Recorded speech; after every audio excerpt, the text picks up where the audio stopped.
क्या हो अगर आप अपने ही रूम में आपकी डेड बॉडी मिले? एक ऐसा केस जो आपके होश उड़ा दे। आइए जानते हैं। हेलो, मैं हूं एडवोकेट अनुज कुमार। इस क्राइम सीरीज़ में आपका स्वागत है। ये घटना दिल्ली की है। 14 नवंबर 2023 की रात को डिफेंस कॉलोनी में स्थित एक आलीशान घर में श्रीमती प्रिया शर्मा की रहस्यमय रूप से हत्या की सूचना मिली। सुबह उनके घरेलू सहायक ने उनके बेडरूम में मृत पाया। यह मामला पुलिस के लिए एक पहेली बन गया, क्योंकि घर में कोई जबरन प्रवेश नहीं हुआ था और पहली ही नज़र में कीमती सामान गायब नहीं दिख रहा था। घटना का पता तब चला जब सुबह 9 बजे जब घरेलू सहायक गीता बाई काम पर आई तो उसने देखा कि मुख्य दरवाज़ा अंदर से बंद था, लेकिन बिना कुंडी लगाए। उसने बेल बजाई, लेकिन कोई जवाब नहीं मिला। कुछ देर इंतज़ार करने के बाद उसने देखा कि दरवाजे के हैंडल पर एक चाबी लटकी हुई थी, जो आमतौर पर अंदर की तरफ नहीं होती थी। उसने दरवाज़ा खोला और अंदर गई। श्रीमती शर्मा को उसने बिस्तर पर मृत पाया। डेड बॉडी को देखते ही घरेलू सहायक के होश उड़ गए और वो जोर से चिल्लाई।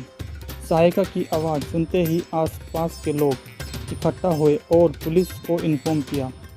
पुलिस की जांच में ये पता चला कि उनके गले पर हल्के निशान थे, जो दम घुटने का संकेत दे रहे थे। जांच दल ने पाया कि घर पूरी तरह से व्यवस्थित था। अलमारियां बंद थी और ऐसा लग रहा था कि कोई चोरी नहीं हुई। श्रीमती शर्मा की रात की दवाई उनके बेडसाइड टेबल पर पड़ी थी, जैसा कि उन्होंने लिया ही ना हो। ये गुत्थी और भी ज़्यादा उलझती जा रही थी। घर के सीसीटीवी कैमरे बंद पाए गए, जो आमतौर पर हमेशा चालू रहते थे।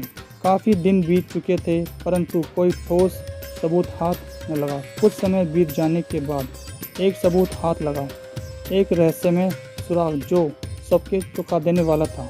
मिस्टर एक्स का फ़ोन, जो सबसे चौंका देने वाला सुराग था कि श्रीमती शर्मा के फ़ोन पर आखिर कॉल 11:45 पर आई। कॉल में नंबर में मिस्टर एक्स के नाम से सेव था, जो एक अज्ञात नंबर था। कॉल 30 सेकंड की थी।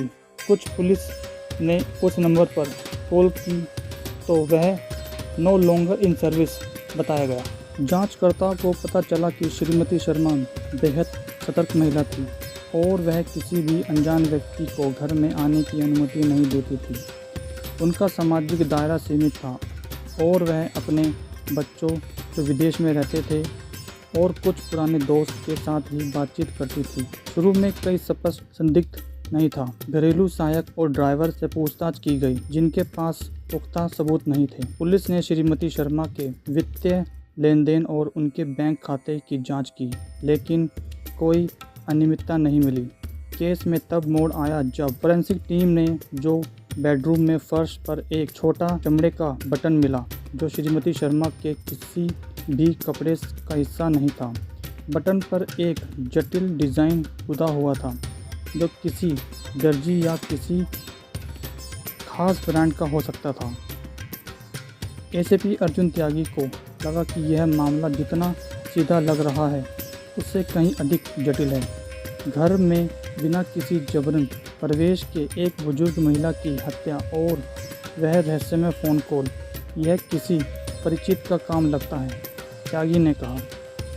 पुलिस ने पर पता चला कि यह नंबर एक प्रीपेड कनेक्शन था, जिसे कुछ दिन पहले ही चालू किया गया था और हत्या के तुरंत बाद बंद कर दिया गया। उस नंबर का इस्तेमाल केवल श्रीमती शर्मा को कॉल करने के लिए किया गया था। बटन के आधार पर पुलिस ने दिल्ली के कुछ अपस्केल टेलर से संपर्क किया। एक दर्जी ने पहचाना कि ऐसा घटना एक महंगे बेस्पोक सूट का हिस्सा हो सकता है, जिसे उसने कुछ समय पहले एक ग्राहक के लिए बनाया था। यह ग्राहक कोई और नहीं बल्कि श्रीमती शर्मा का भतीजा था, नितिन बंसल निकला।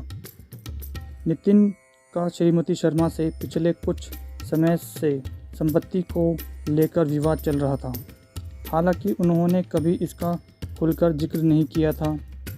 नितिन बंसल को हिरासत में लिया गया।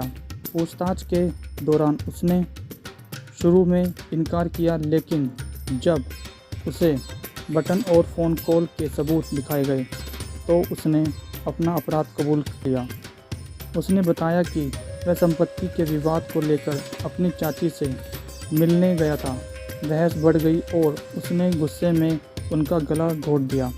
उसने सुरक्षा कैमरे बंद कर दिए और जाने से पहले चाबी दरवाजे पर लटका दी ताकि वह किसी दुर्घटना की तरह लगे।